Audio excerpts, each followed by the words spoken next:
ဒါလက်သွားနိုင်လားဟမ်ခဏနေရောမင်းလည်းစွတ်ပြေးမနေနဲ့ငါခေါ်တာခဏဆိုင်အောင်ငါဒီမှာအစင်မချောရင်အတမ်းအစင်မပြေရင်မင်းလုပ်ပေးရမှာ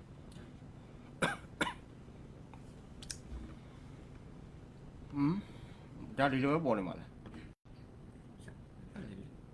လွတ်နေပြီလားဒီကောင်အကျေချက်လို့ရရနော်ဒီကောင်ကျေချက်လိုက်ကွန်မန့်တော်မြင်မှာမဟုတ်ဘူးနော်ချက်ပါနေဘူးလို့ဒီလုံးနော်โอเคအင်္ဂါကြောင့်ဒီကောင်ဟယ်လိုအားလုံးမင်္ဂလာညချမ်းပါခင်ဗျโอเคကိုလည်းကွန်မန့်လေးတော့စာရေးလိုက်ပါမယ်အားလုံးပဲမင်္ဂလာညချမ်းပါခင်ဗျာ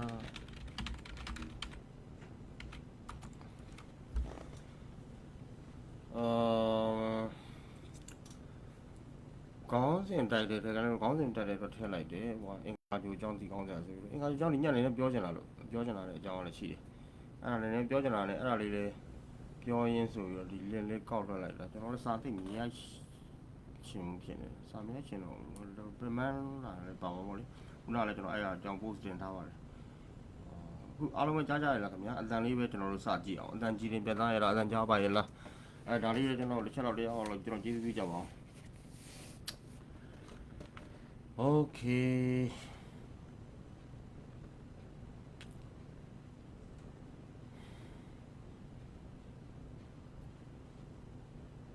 မင်္ဂလာပါဆရာတဲ့အတန်ကြားပါရလားခင်ဗျာ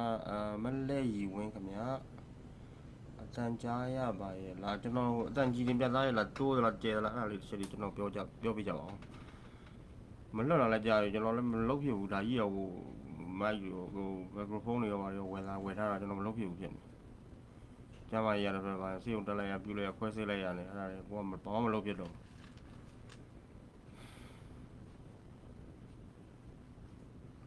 ကြည်ပါတယ်အတန်ကြည်ပါတယ်တော်သေးအောင်ဆိုတော့တော့ဆိုတော့မဆိုပါဘူးအတန်ကြည်ပါတယ်ဆိုတော့အားလုံးကြည်မယ်ထင်ပါတယ်နော်တယူတယောက်ကြည်တာတော့မသိဘူးဒါပေမဲ့အများစုတော့အဆင်ပြေမယ်တော့ထင်ပါတယ်ခင်ဗျဟုတ်ကဲ့အတန်ကြားပါတယ်ဟုတ်ပြီโอเคကျွန်တော်ဘယ်ရင်ဆရာဆိုရင်မဲ့အများစုကျွန်တော်ရဲ့ဟိုစာဝါးတွေအကြောင်းအရာတွေကနှမျိုးနှစ်ကဏ္ဍတော့ရှိတယ်ဗောလေနှမျိုးနှစ်ကဏ္ဍဆိုတော့ပထမတစ်မျိုးကကျွန်တော်ကဘယ်ရင်နဲ့ပတ်သက်လာလို့ရှိရင်ကျွန်တော်ကတိလိုက်တဲ့တချို့ကိစ္စလေးတွေကျွန်တော်ရေးတယ်တင်းချက်တဲ့ဆိုတော့ဗျာဟိုကျွန်တော်ကိုယ်တိုင်လည်းစိတ်ဝင်စားတယ်ကျွန်တော်ကိုယ်တိုင်လည်းလေးလာခဲ့ဘူးလေလေးလာခဲ့ဘူးပြီးကျွန်တော်နားလဲထားသလိုပဲကျွန်တော်တင်ပြပေးတာမျိုးအဲ့ဒါကျွန်တော်ရေးရတာရှိတယ်နောက်တစ်ချက်ကတော့ဟိုရသစာပင်နဲ့ပတ်သက်တာအဲ့ဒါတော့ကျွန်တော်တခါလေကျွန်တော်စိတ်ခံစားချက်ရှိတဲ့ခါကျကျွန်တော်ကောက်ရေးတယ်ဟာသာပဲဖြစ်ဖြစ်ဝမ်းနေစားဖြစ်ဖြစ်ဟိုကြပြာပဲဖြစ်ဖြစ် something တခုတော့ကျွန်တော်အဲ့ဒါလေးရသဒါတော့ကျွန်တော်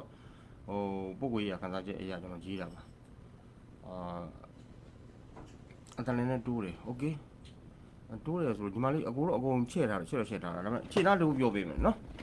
အဲ့လောက်ပဲရမယ်ထင်တယ်ဘာလို့ဆိုတော့ဒါလည်းအခုမက်ကအကုန်လုံးတော့စုံးထီတော့လှည့်ထားတာဒီမိုက်လည်းငါလွတ်မြင်မှလားမသိဟိုအတိတ်ထောက်ဝယ်မှလည်းဒီမိုက်ကအဲ့အစတွေကလည်းနည်းနည်းသိတော့သဘောတော့အကြကြီးတော့မဟုတ်ဘူးဒါပေမဲ့ထားပါဟိုအကြောင်းအရာဟိုပဲရောက်သွားလိမ့်မယ်ဆိုတော့ကျွန်တော်အဲ့ရသစာပေရဲ့ကျွန်တော်လေ့လာခဲ့ဘူးတဲ့ဗီဒီမင်ညာရပတ်သက်တာတွေပေါ့ကျွန်တော်ပြောလိုက်ပြောတာရှိပါတယ်ရေးလေးရတာရှိပါတယ်ပြောလိုက်ပြောတာသိမရှိပါဘူးဒါကျွန်တော် lip လွှင့်နေဆိုတော့ရှားပါပါတယ်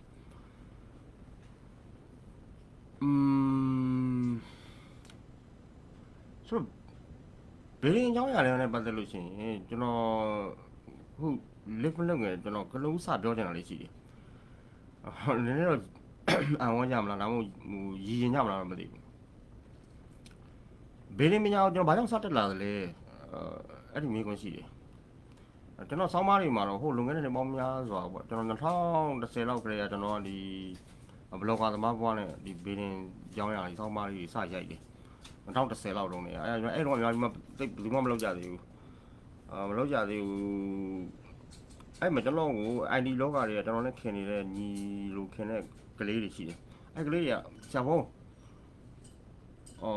ဆရာဘုံကျွန်တော်စိုက်လေးလုပ်ပြီးမယ်သူကိုယ်တိုင်လည်းလုပ်နေတာအဲ့ကလေးကသူကဝါသနာပါတယ်ဒါပေမဲ့ तू က knowledge တွေကို तू ကမြန်လို့တဲ့လူစားဖြစ်နေလို့သာ तू ကဒီလုပ်တယ် तू ကိုယ်တိုင်ဘေးရင်ဆရာလည်းမဟုတ်ဘူး तू က ID နဲ့ပတ်သက်တဲ့ ဟိုလူငယ်လေးနောက်ပိုင်းကျတော့သူမီဒီယာနဲ့တူတယ်သူမီဒီယာလုပ်တယ်သူဒါပေမဲ့သူကိုယ်တိုင်ကဒီပညာတွေကိုမြတ်နိုးတယ်ဆရာတွေကိုလည်းသူလေးစားတယ်ဆိုတော့အဲ့ကောင်လေးကညီလေးကကျွန်တော်ဆရာဘောonline ပေါ်မှာဒါလေးရေးပေါ့ဆရာဘောလည်းကျွန်တော် blog လေးလုပ်ပေးမယ် blog လေးလုပ်ပေးအဲ့တော့ဟို blogspot.com လေးနဲ့ကျွန်တော်ဒီ blog လေးသူလုပ်ပေးတယ်အဲ့တော့ကျွန်တော်တို့အဲ့မှာစရေးတာကျွန်တော်2010ဝန်းကျင်လောက်ပေါ့နော်2008 2009 2010လောက်တည်းကကျွန်တော်တို့ဒီ online ပေါ်မှာစရေးအဲ့တော့ဒီလို Facebook ကလာခင်မစားသေးဘူးဒါတော့လည်းဘွမ်းမထသေးဘူးဘွမ်းမပေါက်သေးဘူးအခုကတော့ခုနကလည်းတည်ရတိုင်းဆိုတော့အဲ့ဒီခေတ်တုန်းကကျွန်တော်တို့ blog မှာစာလေးရေးတယ်ကျွန်တော်သိထားတာလေးတွေပေါ့နော်ဟိုမှားတာလေးမှန်တာတွေဒါလည်းရှိမှာဒါပေမဲ့ကျွန်တော်သိထားတာလေးကျွန်တော်စာရေးရသစာပေလေးကျွန်တော်အဲ့မှာရေးတယ်ဝိတုတူလေးတွေစောင်းပါလေးတွေကျွန်တော်ဒါအများကြီးစာရေးခဲ့တယ်အဲ့ဒီကနေမှကျွန်တော်တို့စတာတကယ်တမ်းပြောလို့ရှိရင်အဲ့ဒီကလေးကောင်လေးကျွန်တော်ဒီနေ့စားတဲ့ထမင်းလုပ်တွေကအဲ့ဒီကလေးနဲ့အများကြီးပတ်သက်တယ်ဗျအဲ့ခေတ်တုန်းကတော့သိကြမလားမသိဘူးသူလဲ blogger သမားလေးပဲရန်ကန်တာဆိုတာလေအဲ့ကောင်လေးကရန်ကန်တာသူ့ကလောင်နာမယ်ရန်ကန်တာဆိုပြီးရေးတာဒီပေနဲ့ပတ်သက်တာပေါ့လေရကလောင်လေးလည်းအများကြီးရှိပါတယ်သူမှာဒီကလေးရဲ့ကျေးဇူးကျွန်တော်အများကြီးရှိတယ်ဟိုဘာပဲဖြစ်ဖြစ်သူကကျွန်တော်ဒီလမ်းကြောင်းပေါ်စဆွတင်ပြီးတာကျွန်တော်အဲ့ဒီကနေပြီးတော့စပြီးတော့ဒီပေနဲ့ပတ်သက်တာလေးစရေးလာတယ်အဲ့ဒီမှာကျွန်တော်ပေဆရာဘွားကို2018လောက်မှလည်းဖြစ်မှတင်တယ်တော်ကြာမှအောင်ကျွန်တော်ကြာမှဒီနေ့ကိုလေးလောက်ပြီးတော့အစကျွန်တော်ဗီဒီယိုလောက်ဖို့ရည်ချက်မရှိဘူးကျွန်တော်ရည်ချက်ကပြောရရင်ရည်ရတော့ကောင်းမယ်ကျွန်တော်လည်းအညားနေဒီတက်လာတဲ့ရည်ချက်ကဇညွန်ရေးစရာတို့ဟိုကြပြဆရာစာရေးစရာဟိုရုပ်ရှင်တိုင်တာဒါမျိုးတွေကျွန်တော်ဖြစ်ရှင်တာကျွန်တော်အမှုပညာနဲ့ပတ်သက်တာကျွန်တော်အဲ့ဟို feeling ရှိတယ်ကျွန်တော်ဝါသနာပါတယ်ငယ်လုံးနဲ့ကျွန်တော်တို့မြို့မှာလည်းစာပေဟောပြောပွဲတွေပါတယ်အဲ့တော့ဆရာနေဝင်းမြင့်တို့ဆရာကိုချစ်စရာတို့သူတို့လာလောက်ကြတယ်လောက်ကြတဲ့ခါကျတော့ထားပါတော့ဗျာစုတွေပါတယ်ကျွန်တော်ရအောင်လေပထမစုတွေပါတယ်ဥထုတူပထမစုတွေပါရအောင်လေဆိုတော့ဒီဘိုးကတော့ကိုယ်လေးရရှိတာဒါကြောင့်ကျွန်တော်ရန်ကုန်တက်လာတဲ့အချိန်မှာကျွန်တော်ရေချက်ကဗီဒီယိုလုပ်ဖို့မဟုတ်ဘူးဗီဒီယိုကကျွန်တော်12နှစ်သားလောက်တည်းစလိုက်လာတာဘာကြောင့်လေးလာတော့အခုကျွန်တော်ဟိုအစစကားစပြန်ကောက်တော့မယ်ဗီဒီယိုဘာကြောင့်မင်းစလိုက်လာတာလဲကျွန်တော်အဲ့တော့ကျွန်တော်မိပါရချမ်းသာတယ်ပြည်စုံတယ်ဟိုလင်းမှာဝမ်းလင်းဆိုတဲ့မျိုးလေးမှာချမ်းသာတယ်ပြည်စုံတယ်ချင်းပြောဗျာဟိုလက်ချိုးရည်လို့ရတယ်မျိုးချမ်းသာဆုံးလူတွေထဲမှာပါတယ်ဆိုတော့ပတ်စံဆိုတော့ကျွန်တော်ပူရတဲ့ကိစ္စမဟုတ်ဘူးဟိုရန်နာစိန်ကြောင့်ဇေလောက်ရန်ကစားတဲ့ဘာညာဆိုတာဟိုစကလုံးထဲမှာပဲရှိတာကျွန်တော်တို့တကယ်လောက်လာတယ်တကယ်ငယ်တို့နဲ့ကစားရင်အဲ့ကြောက်ဝီးဖွင့်ပြီးကစားလာတဲ့ကောင်လေးဟိုပြောရတာလာချမ်းသာအောင်ကြွားနေတယ်မဟုတ်ဘူးကျွန်တော်ခြားတဲ့ကျွန်တော်ဆွမ်းစားလည်းမဟုတ်ပါဘူးကျွန်တော်ဒီရဲ့ဆွမ်းစားတွေပါဆိုတော့ဒီလိုဘဝမျိုးမှလည်းကမွေးဖွားလာခဲ့တဲ့လူဆိုတော့ကကျွန်တော်ငွေဆိုတာလည်းကျွန်တော်လိတ်တန်ကြီးမထားဘူးဟိုတန်ကြီးထားကောင်းမှမသိတာကိုယ်ပိုင်မစားတဲ့ပတ်စံကိုမိဘပတ်စံဆိုတော့ဒါတော့ထုံးစံပါပဲဆိုတော့ငယ်တော့เนี่ยကျွန်တော်စိတ်ကပါအောင်ကြပြားလေးစားလေးအဲ့ဒီပုံမှာတိန်ညွတ်တယ်ဘေးရင်းပုံမှာကျွန်တော်ကကိုင်းညွတ်တယ်ဘေးရင်းဆိုတဲ့အရာကိုဘာကြောင့်ကိုင်းညွတ်သွားအောင်လဲပြောပြအောင်မယ်စပြီးတော့ကျွန်တော်အသက်10နှစ်ကျော်လောက်မှာစပြီးတော့ထင်တယ်အဖေကစီပေါ်ထားတက်လာ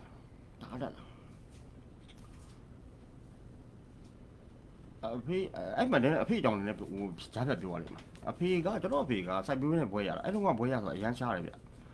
ဟိုစိုက်ပျိုးနဲ့ပွဲရတယ်စိုက်ပျိုးနဲ့ပွဲရပြီးတော့အဖေကသူတကယ်ကြီးစိုက်ပျိုးဌာနမှာချို့ဆိုဝင်ကြီးပါအောင်ဖြစ်ကုန်အဖေကမလုပ်ဘူးဗျအဲ့ဒါသူဘာလို့ဆိုတော့ငါဒါမလို့ရှင်ဘောလို့စိုက်သူပွဲရပညာတတ်ဖြစ်အောင်လို့အင်းကသူအဖေမေကထားပြလို့လားသူက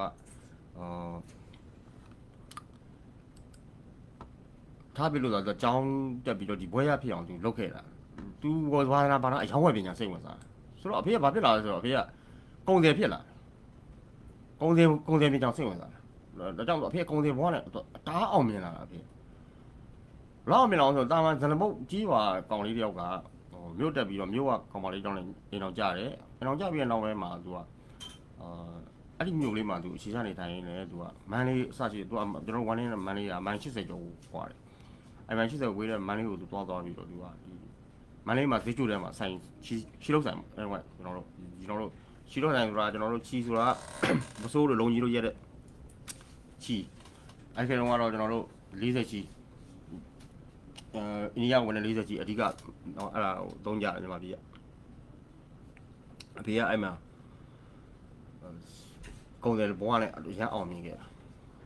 ဆိုတော့အဖေကဒါအောင်မြင်လာတဲ့အချိန်မှာအမေကဘာဖြစ်လာလဲဒါထုံးစံပဲလေယောက်ျားတွေကအောင်မြင်လာရဲ့ယောက်ျားတွေကလည်းယောက်ျားတွေဘယ်ချိန်ပြည့်စည်တယ်ယောက်ျားတွေဘယ်ချိန်မှာစက်ကွန်ထရိုလွတ်သွားလဲဆိုလို့ရှိရင်ယောက်ျားတွေကအောင်မြင်မှုဓာတ်မခံနိုင်ဘူးတဲ့မိန်းမတွေကတော့ကြာရှုံးမှုဓာတ်မခံနိုင်ဘူးအဲ့အဆိုရှိရဲ့ဗ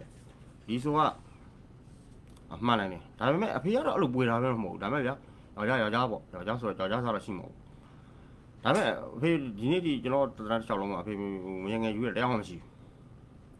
သို့တော့အမေဆိုတာအမေကပူတယ်လေအမေကသူကယောက်ျားဈေးချုံမှာကုန်တယ်ဘွားနဲ့သွားနေတယ်ဟိုတလားလေးမှတစ်ခါတော့ပြန်လာတာဟိုအဖေကအဲ့ရနေဈေးချုံမှာချီဆိုင်ဖွင့်ထားတယ်ချီဆိုင်နှစ်ဆိုင်ငှားပြီးတော့အဲ့နှစ်ဆိုင်မှာချီရှာငှားထားတယ်ချီရောင်းတယ်လက်လီလက်ကရောင်းတယ်တခါကျွန်တော်ဝမ်းနှင်းကိုလည်းသူကချီလှမ်းပုတ်ပေးတယ်ချီလှမ်းပုတ်ပေးတယ်အမေကဒီကနေဆင်းလောက်တာတယ်အမေကဒီကရကန်းသမားတွေကလူအမေကြီးကိုမှာတယ်အမှားဆင်းကိုအဖေဖုန်းနဲ့ဆက်ပြီးတော့အဲ့ခေတ်တုန်းကဖုန်းကအေရှင်ကိုသွားဆက်ရတာထားပါဗျာအဲ့ပြောရင်ရှိပါတယ်ဆိုတော့အဲ့လိုသွားဆက်ပြီးတော့အမေကအခုတို့ရင်ကျမတို့ဒီဟို40စီကဘလောက်နော်ဘာဘလောက်နော်အဲ့ဒါလေးဂျက်စင်းကဘလောက်မှတ်မိသေးဂျက်စင်းလို့ပါလို့ဂျက်စင်းကဘလောက်အဲ့လေးကျမတို့ဒီမနေ့ပြန်နန်းတော်နဲ့တင်ပေးနန်းတော်ဆိုမိတ်လာနဲ့မန္တလေးသွားတယ်နန်းတော်ကားဆိုတာရှိတယ်အဲ့ကားတွေနဲ့တင်ပေးအဲ့လိုအမေကနောက်ပိုင်းကလှုပ်ရတာဆိုတော့လေမယားခွဲနေရတာများတယ်တလားမှတစ်ခါတော့ပြန်လာတယ်ကျွန်တော်ဘာဖြစ်လို့အမေကပူရတော့ဗျာယောက်ျားငါငယ်များယူလာပါဒါချမ်းသာတဲ့မိန်းမတွေရဲ့ဒါသဘောပြီးဒုက္ခဟောဗျာချမ်းသာလာပြီဆိုရင်အဲ့ဒုက္ခရောက်တော့ဒီအမျိုးအင်းအောင်ချင်းမျိုးသမီးတွေဒီနေ့ခေတ်လည်းအဲ့ဒီနေ့ခေတ်ကြီးလည်းအဲ့ဟာကမပြောင်းလဲသွားဘူးဒီနေ့ခေတ်လည်းလိုပဲအောင်မြင်လာပြီချမ်းသာလာပြီဆိုရင်ယောက်ျားတွေကအောင်မြင်လာလေချမ်းသာလာလေသူ့ကိုယူထားတဲ့မိန်းမခေါင်းခဲလေပဲအားလုံးဆိုသိရမလားဟိုခုကိစ္စပို့ဆိုးတယ်ဗျာအင်းအောင်ရှိတဲ့အမျိုးသားကမှကြိုက်တဲ့မိန်းမတွေကဟိုချင်းမှပုံပြားလာတယ်လို့ပဲကျွန်တော်စိတ်ထဲမှာခံစားရတယ်ဆိုတော့အမေလည်းအဲ့လိုပူခဲ့တာအမေကဘာလုပ်လို့ဆိုတော့အမေကဟိုဘေးနေမေးဒီဘေးနေမေးလာပြီကျွန်တော်ဘေးဘာကြောင့်စလိုက်လဲအကြောင်းအဲ့မှာကျွန်တော်လည်းတော်တော်ချီဝေးရှင်းပြရတယ်ကျွန်တော်ကစကားချီတဲ့ကောင်ပေးချီတဲ့ကောင်လည်းမပါတယ်ဆိုတော့အဲ့လိုအမေကဟိုဘေးနေမေးပါများတယ်ကျွန်တော်ကြည့်နေရဒီကောင်လေးဘေးနေစရာဝင်လာလိုက်ဟိုဒီကိုဟောရတယ်မှန်တယ်လွယ်ပါတယ်တကယ်တမ်းလွယ်ပါမတတ်တဲ့ကောင်လည်းပါကျွန်တော်ကတော့ရှုပ်ကောင်လေးကျွန်တော်ဟိုကလေးရပြောတာကျွန်တော်ဒီလူကြီးတိတ်ကြည့်ပြအောင်ကွာငယ်တော့လေကျွန်တော်ဘူးကလန်တော့စံနေဗျကျွန်တော်မကြည့်ပြရင်မရဘူးပဲကျွန်တော်တိတ်တော့မကြောက်ဘူးဒီလူကြီးကဘာကြီးလဲကွာဘာလျှောက်ပြောနေလဲမသိဘူးအဲ့မှာတရက်ကြီးမှာကျွန်တော်တို့အဖေရဲ့ချီဝမ်းလဲရချီဖောက်တယ်ပေါ့နော်အဲ့တော့ကျွန်တော်မှတ်မိတယ်ဟိုပရိသတ်တွေတော့ကျွန်တော်စာဖတ်ပရိသတ်တွေတော့သိကြအောင်မလားမသိကျွန်တော်တို့နဲ့တက်တူရလို့ဆိုရင်သိလိမ့်မယ်အဲ့ခေတ်တုန်းကကျွန်တော် TV မှာပထမဆုံးကြော်ညာတဲ့ပစိုးလေးမှတ်မိလားမသိဘူးပွဲတိုးတဲ့ပစိုးမျိုးလုံးကြီးဆိုတာလေဦးကျော်မျိုးတဲ့ဒီနောက်ပြည့်တော့ဦးကျော်မျိုးထွန်းအဲ့တော့ဦးကျော်မျိုးကတရက်မှာအဖေနဲ့မိတ်ဆွေတွေပေါ့ဗျာဟိုသူအဖေကြီးကနေပြီးတော့ချီဖောက်ချီယူတယ်ချီပြီးတော့ရကန်ခတ်တယ်ရကန်ဆက်ုံလေးချက်ုံကြီးပါသူလဲဟိုချမ်းသာတဲ့လူဆိုတော့သူအဲ့လိုမျိုးစိုက်ုံထောင်လာတဲ့ခါကျတော့အဖေနဲ့ပါတနာဖြစ်နေတဲ့ခါကျတော့တကယ်မှဦးကျော်မျိုးတော့အဲ့ဆရာကိုခေါ်လာမော်လမြိုင်ဆရာလေကျွန်တော်မှတ်မိတာကျွန်တော်ခုထိမှတ်မိတယ်မော်လမြိုင်ဆရာတားပြူဘာပုံစံမှမသိပါဘူးဟောကြည့်ရဘိုးတော်လို့ဘာလို့အဲ့လိုဘိုးတော်အဲ့ပုံစံကြည့်ရကျွန်တော်လည်းအဲ့ငယ်တော့လည်းတိတ်အချုံးမပြေဘူးဆိုရင်ကျွန်တော်တိတ်ကြည့်ရတဲ့ကောင်မဟုတ်ဘူးကျွန်တော်လာပြီဆိုရင်အမေကိုလည်းအဲ့လိုဟာဟိုပြောနေပြောငါများကျွန်တော်ဘာဖြစ်တယ်ညာဖြစ်တယ်ဦးကျော်မျိုးတော့ဒါသူ့မိတ်ဆွေမလို့သူခေါ်လာတာဖြစ်မှာဟိုဒါဒီသူကဦးကျော်မျိုးအဲ့ဘိုင်းနေပြီးရှိတယ်လို့နဲ့ဟိုဘယ်လိုပြောမလဲသူအဲ့ဒီအပိုင်းလို့အာကိုစိတ်နည်းနည်းရှိတယ်ဝါဒကဘာလဲဖြစ်ပြောပေါ့ဗျာနော်ဆိုတော့သူအဲ့ခေါ်လာပြီးတော့သူအမေဟိုစိတ်မိတ်ဆက်ပြီးတော့အဲ့ဆရာမခေါ်တော့ဗျာကျုပ်မြေချမ်းသာကြီးဗျာချမ်းသာတယ်ဗျာအများလေဒါခေါ်လို့ရတဲ့ကိစ္စကြီးကိုဟလာနင်းအောင်ကြောင့်ဘာဖြစ်တယ်ညာဖြစ်တယ်ဟာဒါရဲလာပြီးနောက်ပိုင်းဇာတ်ထုတ်တယ်အဲ့တော့ညီယောက်ျားကိုချင်းချင်းတော့ဘာဖြစ်တော့ညာဖြစ်အောင်လားငါတို့ကဘယ်လိုလုပ်ပေးမလဲဘာဘွဲတော်ဂုံတော်တွေတတ်တာလေအင်းတော်ကြီးပေါ့လားဘာအင်းတော်ကြီးညာအင်းတော်ကြီးဆိုတော့အင်းတော်ကြီးအဲ့အင်းကြီးသူကအမေကိုလာရောက်တော့ဒီအင်းကြီးကကျွန်တော်ကြည့်လိုက်တဲ့ခါကျတော့ကျွန်တော်ခုထိမှတ်မိတယ်ပိဿအဖြူပေါ်မှာရွှေကြီးငွေကြီးတွေနဲ့ ရွှေချင်းကိုကြီးထိုးထားတာလက်နဲ့ထိုးထားတာအခရစလုံးတွေကဘာညာအဲ့ပိတ်စာနဲ့ထိုးထားတဲ့အင်းတစ်ချက်ကို amazing ငွေ200ကျော်ပေးရတယ်ငွေ200ကျော်မှာ350လားဘယ်ထားတော့ကျွန်တော်အကုန်လိကြတော့ exactly ကျွန်တော် memory ကတော့ကျွန်တော်စနေသားဆောင်ကျော်လောက်ကဆိုတော့ကြာသွားပြီဗျအားလုံးတော့ကျွန်တော်မှတ်မိဘူးတော့အဲ့လိုရောင်းသွားတယ်ရောင်းတော့အဲ့ဒီကတော့ရွှေကြက်သားကို200မပြည့်ဘူးနော်ရွှေကြက်သား200မပြည့်ဘူးတွေးကြည့်လိုက်ခုကတန်ချင်းနဲ့ဆိုရင်ဒါသူရောင်းသွားတဲ့အဲ့ဒီပိဿအင်းကြီးက330ကျော်တယ်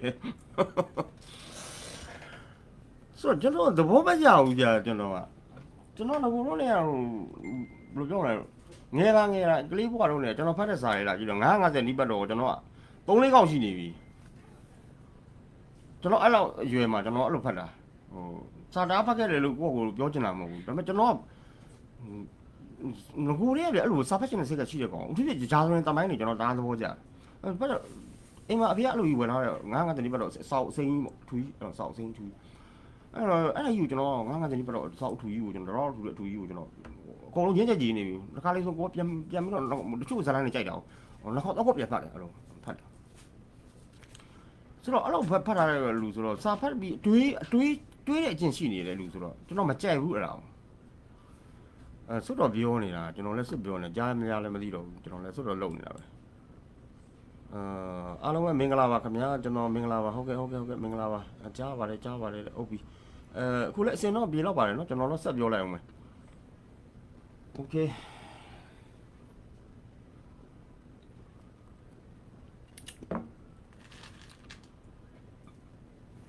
ဆိုတော့စကားလေးဆက်ရရင်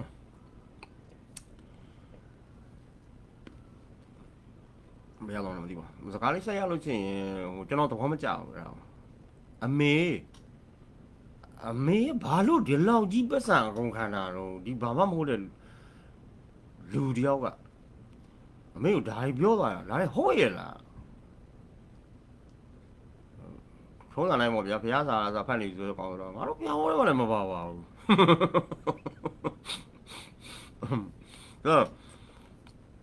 တွေးလာပြီကျွန်တော်ကလေးလာပြောတာကျွန်တော်တွေးလာနော်နေသမ်းပေါင်ဒါကြီးကဘေးရင်သွားပါကြီးလို့ကျွန်တော်လည်းအဲ့ဒီဘောမကြောက်အမေဘာလို့အမေဘာမင်းရတော့မေရဲ့ကျွန်တော်တော့ချင်အောင်မေအမေဘာမင်းတော့အမေဆုံးနေနားလည်းပဲကလစ်နေဟာဒုက္ခအမေအဲ့လိုအမေရောသားကြီးရအမေလည်းမပြောရဘူးတာမီရင်တိတ်တော့မကြည့်ဘူးငယ်လေးကပြောကျွန်တော်လည်းဂျူလီတဲနေပြီအမေဘာလုပ်မှမသိဘူးအခုဒီအမေသက်ရှိပါသေးတယ်သက်ရှိထင်ရှားရှိသေးတယ်ဒီလိုပဲတာမီကတော့ကြကြရံဖြစ်နေတယ်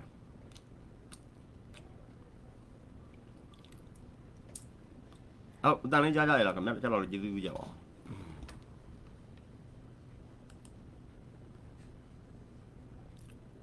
ဘိုင်းမကောင်းဘူးဆရာတဲ့ကြားတယ်ဆိုကြားပြီးနေတူတူပြောတာလမ်းကြားရတယ်ဆရာဟုတ်ပါတယ်ဆရာမင်္ဂလာပါတဲ့လောလောဆယ်လေးတယောက်လောက်လေးကျွန်တော်ကျေးဇူးပြုကြပါဦးခင်ဗျာအတန်ကြားရသေးရဲ့လားဒါမှမဟုတ်ကျွန်တော်လက်ဆက်သွားနေသေးလားသွားနေသေးတော့ထင်တာပဲကျွန်တော်လည်းသိ18တယ်သွားနေပါသေး18မိနစ်တော့ရှိသွားတယ်ဘယ်ကတတ်တယ်ပြောတဲ့ဟာတော့မှ18မိနစ်ကြာတယ်ဆိုမို့လို့အရေးကြီးတယ်ကကြားတယ်ဆရာโอเค thank you thank you ပါโอเคနည်းနည်းဆက်သွားကြတော့ဗောနော်ဆိုတော့ကျွန်တော်ဘာကြောင့်အဲ့မဲ့ကျွန်တော်ဘာသွားတယ်ဆိုတော့ငါသာပင်နေရင်ငါအမေတော့ငါအိမ်ဝင်လာတဲ့ပင်ဆရာကြီးလိန်စားတာလားပါလားအစားပေါ့လေကိုခွဲခြားနိုင်မယ်လို့ထင်လာတယ်ငယ်လေးကကျွန်တော်အဲ့လိုတွေးတာ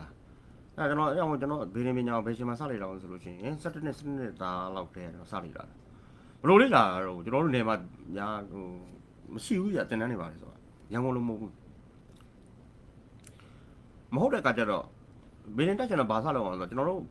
မြို့မှာမျက်ညင်အောင်ဖျားပွဲရှိတယ်လွတ်လပ်ရေးပွဲတွေရှိတယ်အဲ့လိုပွဲတွေမှာလာရောင်းတယ်သူကကျန်းကင်းတယ်လေးတော့ပေါ့စာအုပ်လေးတွေချရောင်းတယ်အဲ့ဒီထဲမှာကိုကြိုက်တာကိုဝယ်တာစာအုပ်ပုံမွေးအကျင့်အဲ့မှာစရတာပဲ ကျွန်တော်သွားတယ်ဘုရားပွဲရောက်ဆိုရင်ကျွန်တော်ပထမသွားတဲ့နေရာအဲ့နေရာပဲကလေးဆိုအရုပ်တန်းနဲ့သွားတယ်ဗျအရုပ်လည်းမှတ်တယ်ဒါပေမဲ့ပုံမှတ်တာအဲ့ဒီစာအုပ်တွေပေါ့စာအုပ်တွေထဲမှာကျွန်တော်လိုချင်တဲ့အဲ့ဒီကျွန်တော်ထူးဆန်းတဲ့အကြောင်းအရာတွေကိုစိတ်ဝင်စားတယ်ကျွန်တော်တိတ်ပံဝတ္ထုတွေဆရာမောင်တုံးတွေရေးတဲ့ဟာမျိုးတွေနောက်ဒီဘာသာပြန်ဟာလေးတွေကျွန်တော်ကြိုက်တယ်ငယ်တုန်းလေးကျွန်တော်အဲ့ဒီဗေဒင်စာအုပ်တွေကျွန်တော်ဝယ်တယ်ထူးဆန်းတွေဝယ်တယ်ရသစာပေတွေကျွန်တော်ကြိုက်တယ်ဆရာဒေါက်တာဆွေဆရာငင်းကျော်ဆရာမင်းလူဒါကျွန်တော် favorite တွေဆရာမောင်စမင်းပရိကွန်ကြတော့သူကဗျာတွေကိုကြိုက်တယ်အသေးကြိုက်တယ်ဆရာမောင်စမင်းပရိကွန်ကဗျာတွေဒါပေမဲ့ဆရာရဲ့ဝတ္ထုဆရာမောင်စမင်းဝတ္ထုတွေကြတော့ကျွန်တော်မကြိုက်ဘူးဝတ္ထုတွေကြတော့ကျွန်တော်လည်းနှွဲ့လို့ခံစားရတယ်ကဗျာတော့ကျွန်တော်သူဆရာမောင်စမင်းကဗျာတွေကိုလက်ဆက်အောင်ကြိုက်ပါတယ်ဆိုတော့အဲ့လိုပေါ့စာတွေဖတ်တယ်ကျွန်တော်ငယ်တုန်းကဘီယန်ဆိုတာစလိုက်လာတယ်ဘီယန်စာဖြစ်ဖို့ကျွန်တော်လုပ်လာတာမဟုတ်ဒါပေမဲ့ကျွန်တော်ကန်စားတာဟိုတစ်ချိန်မှာကျွန်တော်ဒီလိုဘီယန်စာဘောနဲ့အသက်မွေးရမယ့်ကံပါပုံရတယ်ဒါတွေကကြီးတောင်းမြေတွေဖြစ်လာတာအဲ့စကားမစဖက်ပြောလို့ချင်းခင်ဗျားတို့ကလေးတွေခင်ဗျားတို့ရဲ့ရင်သွေးတွေသူတို့ငယ်စဉ်မှာလုံနေတဲ့ကိစ္စလေးတွေအမှုမထားနဲ့အဲ့ဒါသူတို့နောင်တစ်ချိန်မှာဖြစ်လာမယ့်လမ်းစာတွေနောင်တစ်ချိန်မှာဖြစ်လာမယ့်ကောင်းကျိုးဆိုးကျိုးတွေငယ်စဉ်မှာကလေးကပြတယ်တေးလေးနေနဲ့ပြတာအဲ့ဒါအမှန်ပါပဲဆိုတော့ဒါစကားပြောတာနော်ဟုတ်ပြီကျွန်တော်စရန်ဆက်ရလို့ရှိရင်ကျွန်တော်ဘေးရင်ကိုအဲ့လိုလေ့လာလာခဲ့တယ်ငယ်ငယ်တုန်းကလေ့လာလာတယ်နောက်ပိုင်းမှာတော့ဘေးရင်နဲ့ပတ်သက်တာကိုကျွန်တော်မယုံလို့ဘေးရင်မယုံလို့ဗျာမနိုင်ပြောဘေးရင်မယုံလို့ကျွန်တော်ဘေးရင်တက်လာလေ့လာဖြစ်လာရင်လည်းဒါတွေကမယုံလို့မရဘူးဒါတွေကလောကသဘာဝတွေဘေးရင်ဆိုတာလောကရဲ့သဘာဝကိုလေ့လာသုံးသပ်ရတဲ့ပညာကျွန်တော်တော့မှသိတာအဲ့ဒါဘေးရင်ဆိုတာဒီလောကသဘာဝတွေဖြစ်တာရှိတတ်တဲ့သဘာဝတရားကိုလေ့လာတဲ့ပညာဒီပညာကိုစထွင်ခဲ့တဲ့ပုံကိုယ်တွေကလည်းတခြားကနေထွင်ထားတာမဟုတ်ဘူးမိုးပေါ်ကျလာတဲ့ပညာမဟုတ်ဘူးဒီနေရှားပေါ့သဘာဝတရားကြီးအဲ့ဒီသဘာဝတရားကြီးကိုလေ့လာသုံးသပ်ပြီးတော့မှသူကဘာဖြစ်ရင်ဘာဖြစ်တတ်တယ်ဘလို့ဖြစ်ရင်ဘာဖြစ်တတ်တယ်အစရှိတဲ့ကိုလေ့လာမှတ်သားလာတာဒီဆိုင်လေးအဲ့ရနေမှဒီပညာရပ်ကိုတုံးချလို့ရတဲ့အဆင့်ထိကိုသူကပညာရပ်တစ်ခုဖြစ်နေဖွဲ့စည်းပြီးတော့စတင်ပြီးတော့ဒီပညာရပ်ကိုဒီဆောင်လာခဲ့တယ်လို့ကျွန်တော်ယူဆတယ်ဒါကြောင့်ဒီပညာတွေကိုမယုံမရှိနဲ့မှန်ပါတယ်ဒီပညာတွေကသုံးတိုင်အများကြီးရုပ်ရှိတယ်မသုံးတိုင်ရင်လည်းဒုက္ခဖြစ်စေတယ်ဘေးဖြစ်စေတယ်မကောင်းသောအသုံးချမှုပြုလုပ်တဲ့ပုံကိုလည်းသွားတယ်တော့ခင်ဗျားတို့ဂုဏ်နာကားမယ်ဆိုတော့ဘေးရင်ကိုအသုံးချပြီးတော့လိန်နာဘေးရင်ကိုအသုံးချပြီးတော့ပစ္စည်းဥစ္စာကိုအပိုင်ကျန်တာလူကိုပိုင်ကျန်တာဒါတွေရဗျာမျိုးပေါ့ဒါတွေကဒီခေတ်ပို့ဆိုးပါတယ်အဲ့တော့ကြည့်ကြပြီးတော့လောက်ကြပေါ့နော်အခုကျွန်တော်တို့ကဘာမှသိမပြောလို့မြင်နေရတယ်တွေ့နေရတယ်မျက်စိမိတ်ထားတယ်မမိတ်လို့မရမမိတ်ပဲဟိုးတော့ကလို့ကျွန်တော်လူငယ်ဘွားလို့မဲမြင်ရတိုင်းပြောနေကျွန်တော်လည်းဂျန်သူပုံများလာမှာတက်ကကြီးလာတော့မများကျွန်တော်စိတ်လည်းစကားမပြောကျွန်တော်လို့ရှင်လို့ရှင်ကိုလို့ရှင်ကျွန်တော်မိတ်ဆွေတွေရှိတယ်တချို့တွေကလေးကျွန်တော်လည်းငယ်တော့ညီမတွေပေါ့စီးပွားရေးဇောလောတက်လာလို့ရှိရင်သိရမလားကျွန်တော်တို့ဘယ်တော့ဆုံးမမရတော့စီးပွားရေးလောတက်လာလို့ရှိရင်သူကဟိုဆောင်ဆိုလည်းပြေးချရတာဒီအစီရင်ဆိုလည်းပြေးချဘိုးတော်ပြေးခွေလိုက်တာပဲဘိုးတော်လည်းပြားချေဆုံးသွားဖက်ပလိုက်တာပဲချင်းတော့စီးပွားရေးအဆင်ပြေလာမယ်ဆိုရင်ဘိုးတော်လည်းဖြစ်မယ်တော်ကြီးပဲဖြစ်အကုန်လုံးခြေလုံးပြစ်ဖက်ဖို့ဝင်မလေးဘူးတော်လို့တယ်ဘာလို့သူကချမ်းသာကြတာချမ်းသာဖို့တည်းဆိုသူကအကုန်လုံးပြစ်တော့တာကျွန်တော်တို့ကကျတော့ရေရှည်ကိုကျွန်တော်ဒီဟာကြီးအကျိုးကျေးဇူးကနောက်ပိုင်းမှာဘာဖြစ်လာလဲဆိုတော့ကျွန်တော်သိတယ်ဒီအခါကျတော့ကျွန်တော်တချို့ခါကျတော့ကျွန်တော်တားလို့ရတော့တာဒါပေမဲ့ပူမတာမုန်းခံအေးဟုတ်ဒါလည်းလွတ်ပြီလေအခုတော့မရလွတ်ပြီလေအော်တော့မကောင်းကြပါဘူးတခါကျရင်ကျွန်တော်မုန်းခံပြီးတာကျွန်တော်ပြောမယ်ဆိုရင်နည်းနည်းများတော့ဒီကလေးမှတုံ့ဆုပ်သွားမယ်ဆိုတော့ကျွန်တော်သိတယ်ဒါပေမဲ့ကျွန်တော်မုန်းမခံတော့ခံကျွန်တော်လည်းမတားတော့ဘာမှဆိုင်ဘူးငါလည်းဝင်နေအောင်ငါဘာမှလိုက်တားနိုင်မှာကိစ္စမဟုတ်သူလည်းသူကန်တယ်သူငါတိုက်ထိုက်တော့ငါစေကုံးရောက်နေတယ်ငါပြောစီပြောထိုက်တော့ပြောမယ်ငါညီမရလို့ငါပြောစီပြောထိုက်တော့ငါပြောမယ်ဒီတော့ငါမပြောတော့ဖြစ်တော့သိလိမ့်မယ်ကျွန်တော်လည်းအဲ့လိုပဲလှုပ်ပေးရတော့လားမလှုပ်ပေးတော့မရဘူးဗျကျွန်တော်ရာကသိန်းလိုက်အမုန်းခံနေလို့မရဘူးဆိုတော့ကျွန်တော်နောက်ပိုင်းနားလဲသွားတယ်ထားပါစို့ ခုညပြောမယ်ကြောင်းကိုမရောက်တော့ဘေးရင်ကြောင်းကနေစလိုက်တာနော်ဟိုပြောနေကျွန်တော်ထုံးစံအဲ့လိုစကားကျွန်တော်ဥတီယာဘက်ကိုကျွန်တော်စိတ်ပါလို့ချင်းအဲ့ဒီကောင်ကျေရှက်ပြီးရှင်းပြခြင်းနဲ့စိတ်ရှိတယ်ဒါကြောင့်ကျွန်တော်တခါကျရင်လူရင်းမရောက်ဘူးဆိုတော့ကျွန်တော်လူကောင်မျိုးလူရင်းကိုမရောက်တော့သို့တော်လည်းပဲဖို့သူတော်ကောင်းတဲ့ဘက်ကပြောရင်တော့ဖို့သူတော်မျက်စိလေးဆိုင်ရလေးပဲပေါ့လေအဲ့လိုပဲတွေးကြပါစို့နော်ကောင်းတဲ့ဟာလေးတွေကြားတော့လဲကောင်းတယ်ပေါ့လေမကောင်းတဲ့ကြားရကြတော့လဲနားကြီးတော့လဲလက်သာပိတ်ကြပါလေပိတ်ချပါလေโอเคဆိုတော့ဒီညကျွန်တော်နည်းနည်းရှင်းပြချင်တာလေးရှိတယ်ကျွန်တော်အခုလေးလာထားတဲ့ဆဲကဟို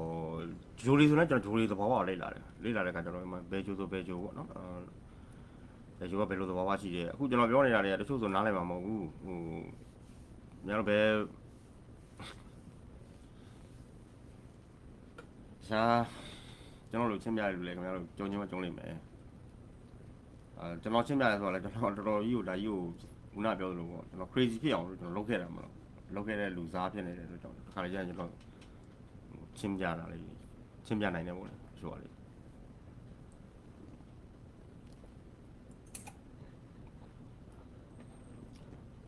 ဆိုတော့ဒီညကျွန်တော်အင်္ဂါဂျိုနဲ့ပတ်သက်တာလေအင်္ဂါဂျိုနဲ့ပတ်သက်တာဆိုရင်ကျွန်တော်ဘောပေါ်မှာတော်များကျွန်တော်ရေးပေးဘူးပေါ့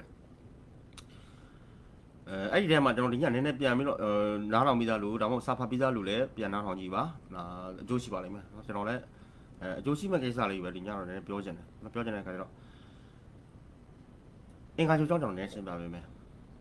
ဘာလို့ရှင်းပြရတော့အင်္ဂါကျိုးဘာရေးကြည့်လို့လဲဗျာကျွန်တော်လူမှုပေါ်မှာခင်ဗျာဗီဒီယိုအကြောင်းကြီးကျုပ်တို့လက်ကြည့်ကျုပ်နားထောင်တယ်ကျုပ်တို့ဘာကျိုးစီကြည့်မှာမလို့လဲအဲ့လိုမေးတာတော့ကျွန်တော်ကြည့်တယ်ဒါပေမဲ့ဒီကနားထောင်ကြည့်ပါအကျိုးတော့မရောတော့ပါဘူးเนาะတုံးတက်တဲ့လူဆိုရင်တော့အများကြီးကျိုးရှိတယ်ဟုတ်ပြီ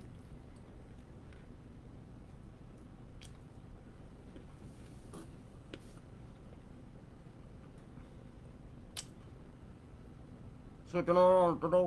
လေးလာတဲ့အဆုံးမှာအင်္ဂါဂျိုပေါ့နော်အရင်တော့ဆိုရင်အင်္ဂါနာဆိုဘာလို့ဟဲ့ဆိုစာစီစီစာဆက်စိန်ဆောင်ဆန်းအင်္ဂါဂျိုပဲအင်္ဂါဂျိုကြောင့်ပါ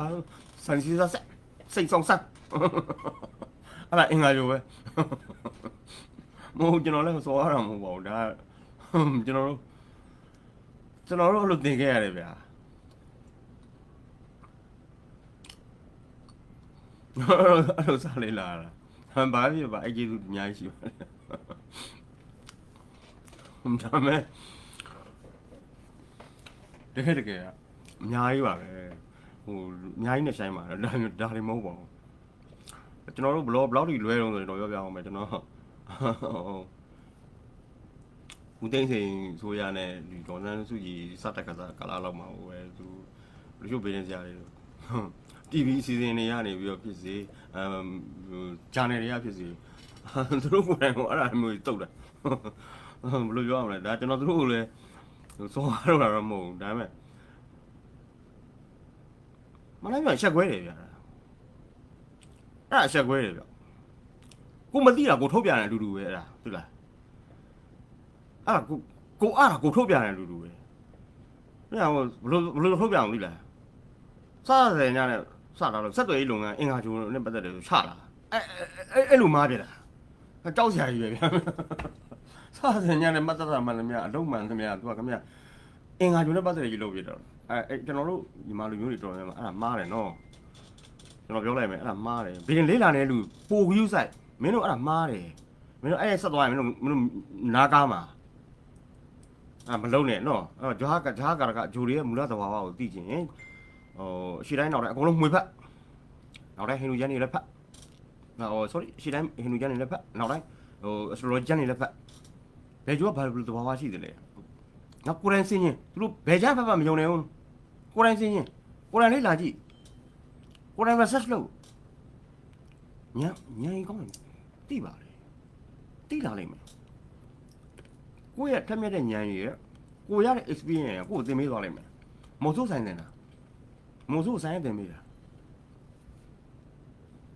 အမဲလိုက်နေမုံဆိုးရဲ့အမဲလိုက်နေကိုဆိုင်ရတင်ပေးသွားတာတဲ့ပြောချင်တာကတော့ဟိုတော့တိတ်ဆန်တွေကိုလိုက်ရင်အမဲလိုက်ရင်လည်းပဲဒီတော့ရင်တိတ်ဆန်တွေကပဲကိုယ်ပြန်တင်ပေးသွားတာဆိုတော့ပညာတစ်ခုလေးတိုင်းအဲ့ပညာကိုပြန်တင်ပေးသွားလိမ့်မယ်ပညာရက်ကေကိုပညာနဲ့ကိုဒီပညာသုံးပြီးကိုဟောရင်းပြောရင်းနဲ့ပဲကိုယ့်ရဲ့ customer တွေစီကနေပြီးတော့ပြန်ရတဲ့ feedback တွေ reply တွေကနေကိုပြန်ပြီး knowledge ထပ်တိုးလာလိမ့်မယ်ဒါဉာဏ်ကြီးကောင်းမှတော့ရတယ်ဉာဏ်ကြီးတော့ကောင်းမှုလို့လေဟ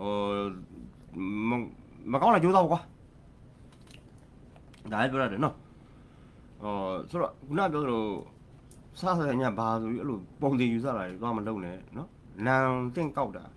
အခရာနံနဲ့လိုက်ကောက်တာကောက်တဲ့နေရာရှိတယ်မစမ်းကြမှာဆိုရင်ဟိုစမ်းကြပညာမှာဆိုလို့ရှိရင်ကောက်ရတဲ့နေရာအများကြီးရှိတယ်ဘာနဲ့တွဲနေလို့ရှိရင်အင်္ဂါစနေကတ်ထားလို့ရှိရင်ဒါအင်္ဂါစစနေဆုံးဘာနံကောက်မလဲအဲ့မျိုးတော့ရှိတယ်အဲ့ဒါကျတော့မှန်တယ်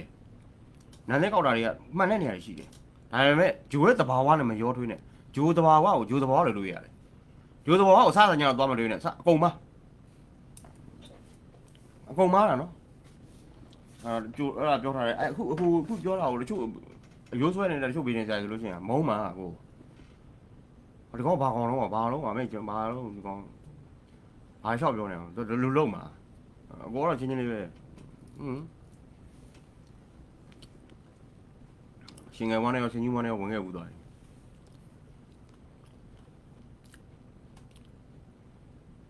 မဟုတ်ဘူးနော်ဆိုတော့အင်္ဂါကျော်တော့ကိုလည်းနဲ့စပြောမယ်အင်္ဂါကျော်ကဝရိယနိုးကြတော့ကြောင့်မှုနဲ့ဆိုင်တယ်ဝရိယနိုးကြတော့ကြောင့်မှုနဲ့ဆိုင်တယ်အဲ့တော့အင်္ဂါကျော်အားကောင်းတဲ့ strong ဖြစ်တဲ့ပုံကိုယ်တွေကသူဖြက်လက်တယ်သူတို့ကြည့်လိုက်အမြဲတမ်း active ဖြစ်တဲ့လူတွေဟာလောက်တာခိုင်းတာလောက်တာဆိုတာအားလုံး active ပဲအင်္ဂါကျော်ကအားနေသွားလေထိုင်းမိုင်းသွားတာထိုင်းသွားအင်္ဂါကျော်အားနေသွားတယ်ဒီကောင်ငါပြင်းမှာကွာဆိုတာအဲ့လားပဲအင်္ဂါကျော်ကအရန်အားနေသွားရင်ငါပြင်းဖြစ်သွားတာလုံး no edit ဝရိယမရှိသူပြင်းကြီးလေးတွဲသူဖြစ်သွားစီတယ်ဆရာတော့ရေးကြည့်လို့လားဟာရေးကြည့်တာဗောခင်ဗျားမွေးတဲ့သားသမီးတွေမှာခင်ဗျာအင်္ဂါကျော်အားနေတဲ့ကောင်ပါလာရင်ခင်ဗျာအဲ့ကောင်ငါပြင်းဖြစ်နေပါစာချက်ခိုင်းလည်းမချက်ဘူးလုံးခိုင်းလည်းမလုပ်ဘူးဂိမ်းဆိုလို့ဟိုဟာလို့ဒါလို့နဲ့အပြင်းကြီးနေမှာမူလစာရာလေးမှာမူလစာရာမှာအင်္ဂါလေးကကောင်းပါလေပေးထားတဲ့နာမည်တော့ဟိုအင်္ဂါကျော်အားနေတဲ့နာမည်မျိုးသွားပေးမိထားရင်လည်းသူ့ရဲ့လုံလဝရိယကိုသူကမဟုတ်တဲ့နေရာပဲသုံးချတာတော့ပေါ့လားအင်္ဂါကျော်သူကပါရင်းစီတဲ့နာမည်မျိုးသားပေးထားလို့ရှိရင်ဘာဖြစ်လာလို့ဆိုလို့ရှိရင်သူ့ရဲ့လုံလဝရိယကဗျာသူမှားရင်းနေမှာသုံးချတော့တယ်ဆိုတော့တကယ်နိုးကြမယ်အတ္တိပြမယ်နေမှာသူမလို့ကြဘူးမလုပ်ဘူးသူဝရိယမဆိုင်ဘူးမဟုတ်တဲ့နေရာကျရင်သူဝရိယဆိုင်နေပြီရတော့ဟိဖာသွားချအောင်ဟိဆိုဒီကောင်ချစ်အောင်ပအောင်ပဲလောပေါ့လားအင်္ဂါကျိုးကျွန်တော်ပြောရတဲ့စကားလေးနဲ့ရရင်ခွန်းတော့နော်ကျွန်တော်ကဟိုလည်းနဲ့စိတ်ပါလာလို့ရှိရင်တော့ကျွန်တော်ပြောတာလေးနည်းနည်းလေးပါဖြစ်တယ်ကျန်းနေမယ်နော်အဲ့ဒါလေးကိုခွန်းတော့ပါ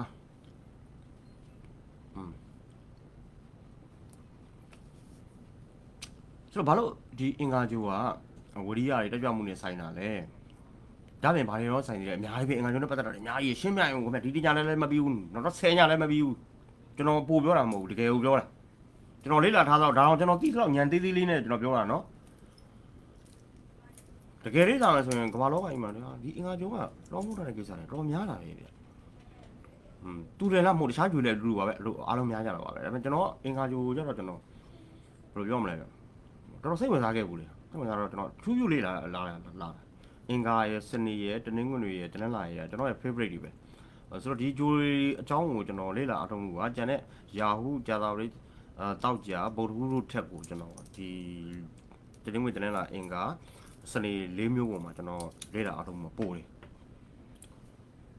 ဆိုတော့ဒီ၄ခုနဲ့ပတ်သက်လာရင်ကျွန်တော်တော်တန်လူတွေမသိတာကျွန်တော်သိတယ်အဲ့လိုပြောလို့မကောင်းပါဘူးဗျာကျွန်တော်လည်းမပြောချင်ပါဘူးဒါပေမဲ့လည်းဒါသိအောင်တော့လည်းပြောပြတယ်နော်ပြောပြခဲ့တာကျွန်တော်လုပ်ခဲ့တဲ့အတိုင်းတော့ကျွန်တော်ပြောပြတာပဲရိုးသားပဲကျွန်တော်ပြောပြခဲ့တာဂုံယူခြင်းပါသွားခြင်းတော့မဟုတ်ပါဘူးโอเค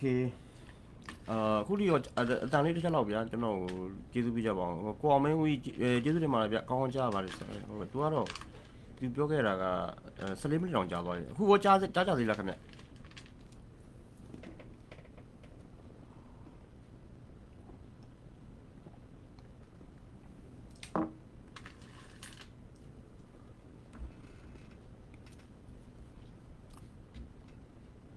လောက်လိုက်တော့မလားငါလွတ်ကတော့နေနေမလားတော့34မိနစ်တော့ရှိနေပါ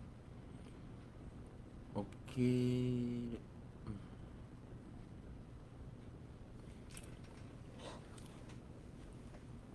ကြားရတယ်ဆရာโอเคကြားရတယ်ဆိုညီမလေးတို့လည်းနားထောင်နေလို့ပေါ့နော်ဘေးကွန်နာတော့ခွန်းလို့ပါအကိုကစကားရှိမိတဲ့အတွက်ကြောင့်ဘေးအများကြီးကွန်သွားတယ်ဆိုခွန်းလို့ပြပါဆက်ပြီးရိုးချဆက်ပြောပါမယ်ဆိုတော့ဟိုဒီအင်္ဂါကျိုး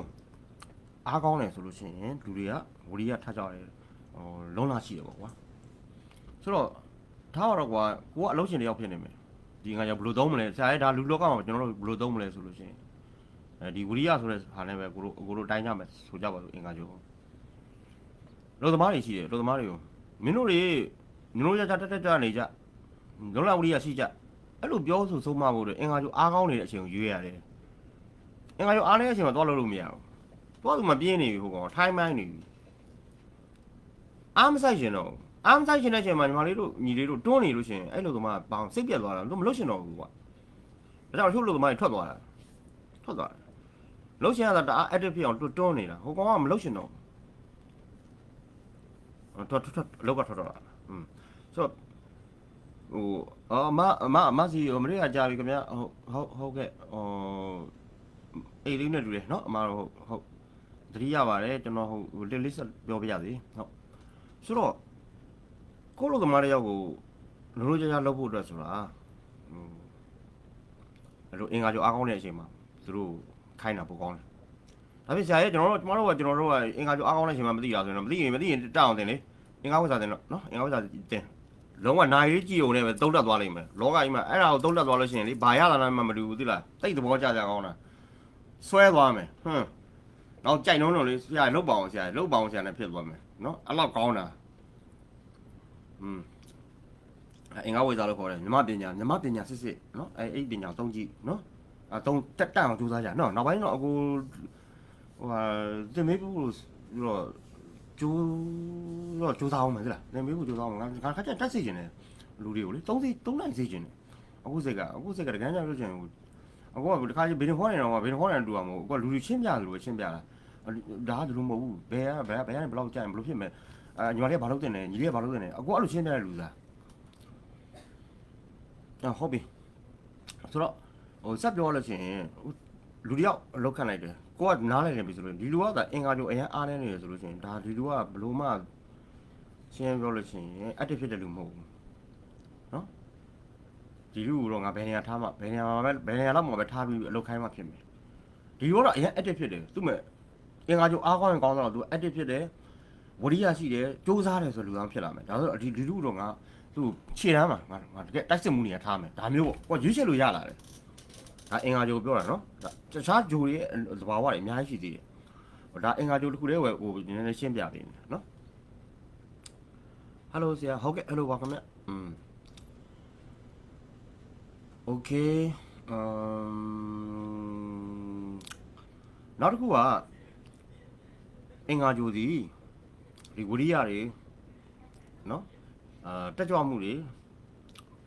နှိုးကြမှုတွေနဲ့တက်ဆိုင်ပါတယ်အင်္ဂါကျိုးအားနည်းဆိုတဲ့အားနည်းသွားပြီအဆုံးစွန်အားနည်းမှုကလူတယောက်ကိုလုံးဝ edit မဖြစ်တော့တဲ့လုံးဝနှိုးချမှုမရှိတော့တဲ့အဆင့်ဝေဒနာယောဂဖြစ်စေလာတယ်။ဘာယောဂတွေတော့အတက်ယောဂမေ့သွားတာသတိတဲ့ဆိုတာဘာဖြစ်တော့လဲသတိတဲ့သွားတယ်ဆိုတာအဲ့အင်္ဂါကျိုးအားနည်းလို့ဖြစ်တာဗျ။သတိတဲ့သွားတာမေ့သွားတာအင်္ဂါကျိုးအားနည်းလူတွေဘာဖြစ်တော့သိလားလွယ်ဆုံးအားဖြင့်ကျွန်တော်တို့တာမန်အားဖြင့်ဆိုရင်ဟဲငါမေ့သွားပြန်ပြီဟဲငါသတိမရလိုက်ဘူးအင်္ဂါကျိုးသတိနဲ့သက်ဆိုင်တယ်သတိနဲ့လည်းသက်ဆိုင်တယ်အင်္ဂါကျိုးကသတိမကောင်းလို့ဟာအဲ့တော့သတိကိုမရလိုက်တာဆရာနဲ့ချိန်တာတော့လေကျွန်မသတိမေ့သွားလို့ပြောတာလွယ်တယ်ငါတော့စောင့်နေရတော့ငါဖေမတင်းကိုတော့ဆွဲနေပြီနော်ဆိုတော့အဲ့လိုမျိုးတွေပေါ့ပြောရမယ်ဆိုရင်မေ့သွားတာတော့သတိလစ်တာလို့ဆိုတော့အင်္ဂါကျိုးအားထဲမှာဖြစ်တာငကိုရဲ့အင်္ဂါကျိုးကအရန်ရွှင်နေပြီဆိုတော့ချင်းခဏမေ့တတ်သူခဏသတိလေးဟန်တတ်သူ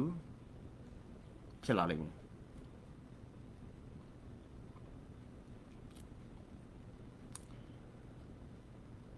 မင်္ဂလာပါခင်ဗျဟုတ်နေကောင်းပြီလားဆရာနေကောင်းဟုတ်ဂျိုးလေးအားမကောင်းအဲ့ဒီဟာခိုင်မြဲညီမလေးခဏမေးကြတယ်ကွာဂျိုးလေးအားကောင်းမကောင်းဘယ်လိုကြည့်ရမလဲဆရာတဲ့မှလည်းပြောရင်တော့အကိုကဘယ်တက်မှတိမှာပဲလို့အကိုကခိုင်းတော့ပုံမှန်တော့ဖြေတတ်တယ်နောက်ပိုင်းကျတော့ ကိုကကွာလူတွေကဗီဒင်တက်ဖို့လေးလာမဲ့လူတွေမဟုတ်ဘူးကွာသူတို့စီးပွားရေးလူမျိုးအိမ်တော်ရေးမိသားစုရေးမှာသုံးကျင်ကြတော့အဲ့တော့ကိုကပဲအပင်မခံပေးရမယ်လူတွေအဲ့ဒီပိုင်းကလေဆိုတော့အပင်မခံပေးရမယ်အပိုင်းကနှစ်ပိုင်းရှိတယ်တစ်ပိုင်းကကိုယ်တိုင်တင်တန်းလုပ်ပေးရမယ်နောက်တစ်ပိုင်းကတော့အဲ့လိုမဟုတ်ဘူးအခုဒီဟောပေါ်မှာပဲဒီလိုမျိုး live နဲ့ရှင်းပြတာလေဆောင်းပါးလေးတွေရေးပြီးတော့အလွယ်ကူသုံးနိုင်အောင်လွယ်ကူသုံးနိုင်ဆိုတော့ဘယ်ကြိုတွေအားနေရမလဲဘူးဆိုတာကိုကျမတို့ဘယ်လိုသိနိုင်လဲဆိုလို့ချင်းအလွယ်တကူပေါ့ဘယ်တက်ဖို့မလိုဘူးကျမတို့ဒီချက်လေးတွေပေါ်တော့ဒါအားနေတတ်တယ်ဆိုတာမျိုးအဲ့လိုမျိုး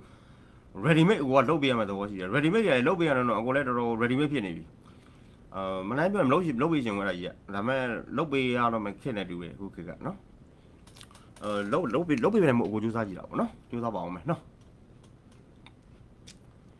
3ညကျွင်းဆိုအားနေတယ်နော်ဆရာတဲ့သူကဘယ်နေလေးသူကနည်းနည်းစလေးလာတယ်လေကြောင့်အားနေဆို3ညကျွင်းအင်္ဂါအားနေတယ်ဟုတ်တယ်ဒါပေမဲ့အဲ့ဒါပုံသေးတော့မမှတ်အောင်နော်နင်းနံသားမျိုးပေါ်မူတည်တယ်မဲ့တဲ့နာမည်ပေါ်မူတည်တယ်အဲ့ဒါတွေကြည့်ရတယ်မွေးချိန်စားတာဆိုတာရှိသေးတယ်အဲ့ဒါတွေမှာတိုက်ကြည့်ရတာနော်ဒါကညီမလေးပြောတာလေဇူလိုင်လားညီမလေးပြောတာလေမားတယ်လို့မဟုတ်ဘူးနော်3ညကျွင်းဆိုရင်အားနေတယ်ဟုတ်တယ်နည်းငယ်အားနေတယ်ပေါ့နော်အားနေတဲ့ချက်တော့ရှိတယ်ဒါပေမဲ့သူ confirm ပေးလို့တော့မရဘူးတော့ပေါ့တယ်နော်နင်းနာဘာနေသားသမီးဆိုလို့ချင်း300ချင်းတူကိုဥမာ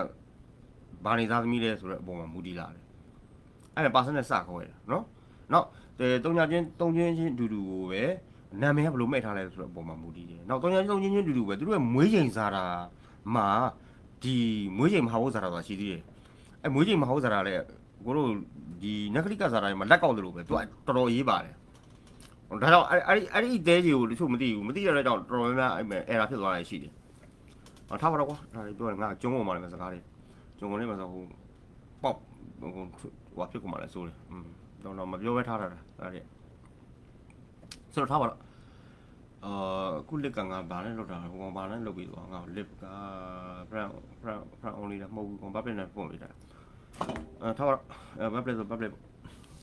အဓိကတော့ကွာပြောချင်တာအင်္ဂါဂျိုကသတိနဲ့လည်းပတ်သက်တယ်နော်အဲ့ဒါသတိထားကြနော်အင်္ဂါဂျိုသတိနဲ့လည်းပတ်သက်တယ်အင်္ဂါဂျိုအားနည်းဆုံးချိန်မှာအင်္ဂါဆိုအားနည်းဆုံးအချိန်နေနဲ့ရင်ဆိုင်ရချိန်မှာထိုးစားလာခြင်းဒီနာမကျန်းဖြစ်ခဲ့မယ်ဒုံလေးဒါမှမဟုတ် accident ဖြစ်ခဲ့မယ်ဆိုလို့ချင်းဘာဖြစ်သွားအောင်လဲကိုမာဖြစ်သွားတယ်ကိုမာသတိကိုမလဲတော့တာအသေးကောင်လိုပဲဟိုကရင်ပေါ်မှာသတိမလဲတော့သူကောင်သတိမရတော့အသက်ကတော့ခြုံနေသေးတယ်နှလုံးကခုန်နေသေးတယ်သတိပဲမကတ်တော့တာကိုမာအကြုံမှုတယ်အခုတို့ရုံတစ်ခုပြောပြအောင်မသိလားအဲ့ဘယ်တော့မှတော့မနေဘူးငါဘယ်တော့မှတော့လေတငင်းကုန်းတော့ဆိုတော့အခုဘာလို့ရှိမှာကွာ33 34လောက်မှရှိမှာအဲ့တော့တော့လေအခု48နှစ်ဆိုတော့ဘာရှိလဲ15နှစ်လောက်ကပေါ့လုံးဝ15နှစ်လောက်ပေါ့လွန်ခဲ့တဲ့15နှစ်လောက်တုန်းကသူကဘလို့ဖြစ်လဲဟာသွားဗျ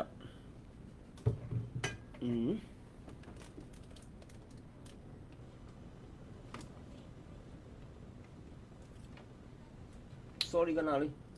မော်နီတာကျိုးလွတ်သွားတယ်မြင်ရောမြင်သေးလားမသိဘူးဒုက္ခ okay lip ကြပါလားမသိမကြတော့မကြဘူး lip တော့မကြဘူးlip ဆက်သွားနေသေးလားခင်ဗျာကျွန်တော်ကျိုးလွတ်သွားတယ် hello lip ကိုဆက်ပြီးကြားရတယ်မြင်ရသေးလားခင်ဗျာကျွန်တော်ကျိုးလွတ်သွားလို့ခင်ဗျာ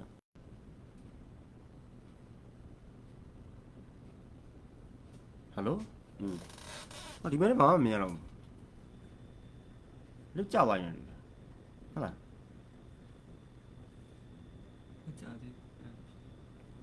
ဒီမဲ့ဘာလို့မဲဟိုကတူတော့ထိလိုက်လို့ဟုတ်ပါဘာမှထိဘူးအဲ့တော့ဘာဖြစ်လို့လဲမသိဘူးနော်ဘာလို့ဒီမဲ့ဘာမှမြင်တော့မဲရွေးမြင်တော့